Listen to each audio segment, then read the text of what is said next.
우리가 사람의 몸은 자연인데 이 자연인 우리 몸에 자연의 음식보다 남아있는 독소들은 이제 추가적으로 계속 몸에서 염증을 일으키게 되는 원인 물질이 됩니다. 이 정제 당분은 우리 몸의 혈당과 인슐린 스파이크를 혈당 스파이크와 또 인슐린의 부담을 가져오게 됩니다. 나는 한 끼 먹어요, 두 끼 먹어요. 그 한 끼를 그러면 그 맛없는 걸 먹어야 되냐?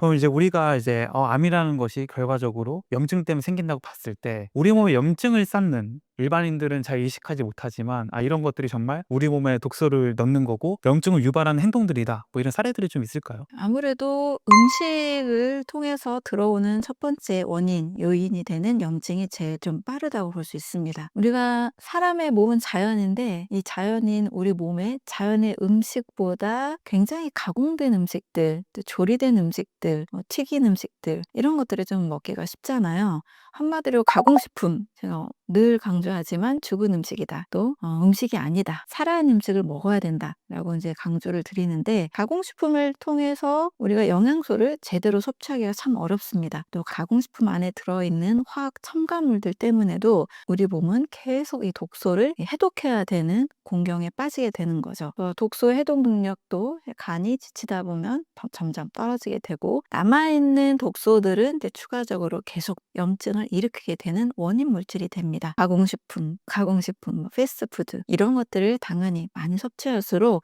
염증은 늘어날 수밖에 없습니다. 그리고 두 번째로는 이런 가공식품 외에도 지나치게 요리한 음식들도 문제가 될 수 있어요. 너무 많이 좋아하지만 안타깝게도 탄수화물과 단백질과 지방이 모두 모여서 만들어진 튀긴 음식들, 치킨 이런 음식들은 가열된 기름을 반복적으로 사용하면서 이 과산화 지질이 굉장히 많아진 음식이 되고요. 또 당독소, 거기에 또 튀김옷을 또 입히다 보니까 탄수화물이 있잖아요. 그 과정에서 당독소라는 것도 굉장히 많이 만들어냅니다. 당독소라는 것은 내가 잘못된 식사법이나 잘못된 요리를 통해서 우리 몸에서 늘어나면 똑같이 다 독소로 작용을 하거든요. 그래서 잘못된 요리, 좀 안 좋은 기름으로 콩기름, 카놀라유 이런 오메가6가 많은 그런 안 좋은 기름으로 튀겨진 음식들을 너무 많이 먹게 되면 내 몸에서도 독소가 넘쳐나게 됩니다. 그리고 또 우리가 일하다가 낮에 당 떨어졌어 하면서 단 거 찾는 분들 계시잖아요.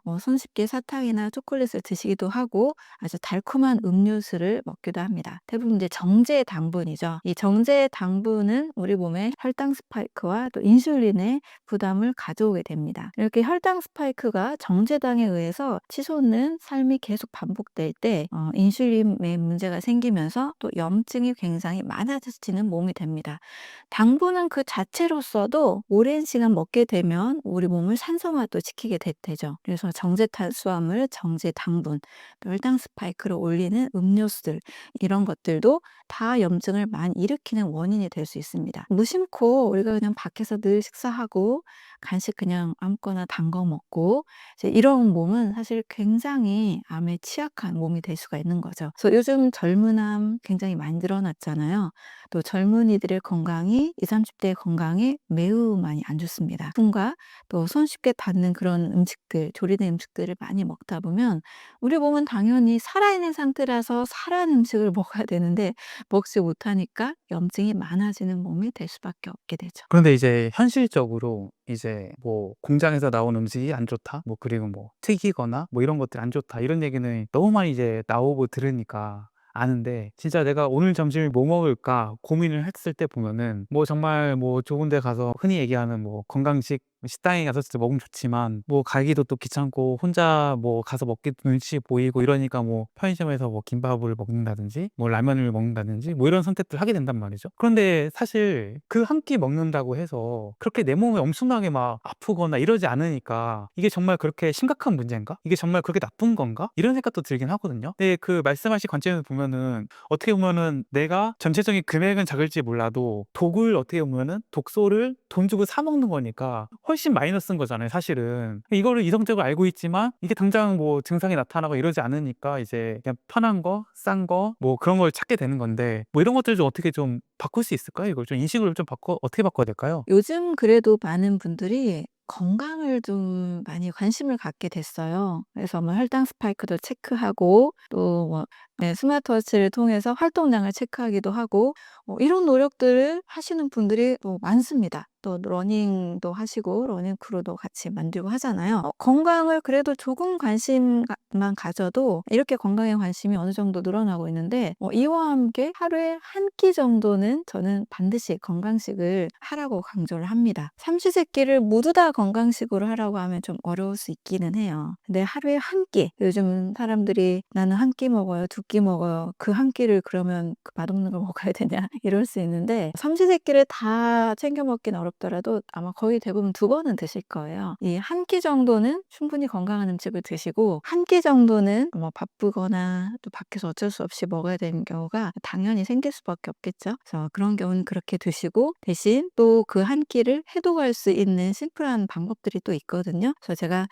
나만의 해독 습관을 가지라라고 말씀을 드리는데 그렇게 해독을 좀 어느 정도만 해도 사실 큰 문제가 없습니다. 그런데 아예 건강에 관심이 없는 분들, 근데 이런 분들이 무심코 그냥 되는 대로 바쁘면 바쁜 대로 또 경제적인 거에 너무 또 치우치다 보니까 사실 비만도 많이 올라가게 되고 염증도 많이 심해지고 각종 뭐 알러지, 아토피, 자가면역 질환 이런 것들이 사실 늘어날 수밖에 없습니다. 우리는 돈을 벌고 뭐 공부를 하고 모든 활동하는 게 사실 행복해지고 싶어서 하는 거잖아요. 근데 건강하지 않으면 또 피곤하면 내가 하고 싶은 일도 하지 못하고 행복한 이 삶을 살기가 어렵게 됩니다. 그래서 내가 어떤 삶을 생각할 때 무엇을 위해서 하고 있는가를 한번 꼭 점검해 봤으면 좋겠어요. 그러면 건강이라는 요소를 빼놓을 수가 없고 무시할 수가 없습니다. 네, 또 이 건강의 요소를 중요하다라고 느끼는 순간 하루 한 번 정도는 그래도 내가 좀 건강식을 먹거나 그것도 어려우면 하루 한 개 정도의 과일을 좀 드시는 거. 왜 샐러드를 생각하면 좀 복잡하지만 뭐 바나나 하나 까먹는 거, 사과 하나 먹는 것도 그렇게 어려운 건 아니잖아요. 이 정도만이라도 투자를 하신다면 지나치게 몸이 나빠지는 것은 좀 막을 수 있지 않나 생각이 들어요. 그래서 내가 왜 사는지에 대한 점검, 행복에 대한 점검, 그중에 건강이 차지하는 부분 이런 것들을 저는 꼭 한번 좀 생각해 보시라고 말씀을 드립니다.